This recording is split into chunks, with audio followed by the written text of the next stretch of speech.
As the capital may see more of this, a warning that London isn't prepared for extreme weather and climate change. Plus, next, we could see more of this in future. Wildfires, the effects of climate change during the heat wave over the summer of 2022, you might remember, which saw temperatures hit 40 degrees, water consumption surged and the London Fire Brigade was pushed to its limits.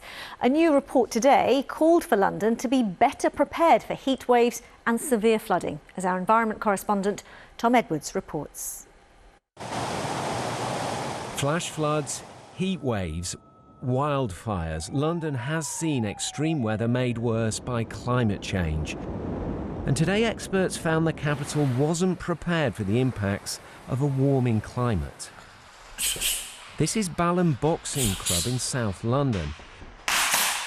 This is what used to happen when it rained, and it was happening more often. By doing this, it takes the water that's coming down here and take it to the manhole. Does it work? It works. The boss, Winston Fuller, a coach of 52 years, has now paid for new drains to be installed. When it rains, you can't sleep. It gives you too much headache, worried about stuff that you bought that you're going to lose and buy it again. So you're better off get money to pay for this, if you have to, than continue buying stuff and losing them. It becomes silly. London needs more mitigation like this, and today's report makes a number of recommendations.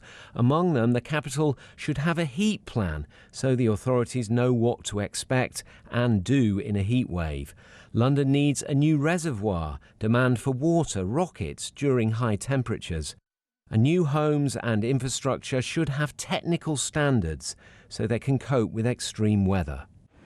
Acting on climate change and heat is non-negotiable. We need to weave it into the way we prepare Londoners for the future climate. We need to make sure that it is the way we build our schools, our homes, our hospitals, so that they can keep functioning through extreme heat. The mayor who commissioned the report says he will take all of the recommendations on board. These are big, expensive challenges, but the report says inaction will be far more expensive in the long term. Tom Edwards, BBC London. So that's London needing to be better prepared. Joining me now is Elizabeth Rizzini. Always good to see you. So can we expect more of this extreme weather? Well, yes, we can, because in our changing climate, it's not just changing here, of course, but across the rest of the world, then things in general are going to be turning warmer and wetter. So, warmer, higher temperatures across the board, and because, warm air holds a lot more moisture, then things are going to be turning wetter as well.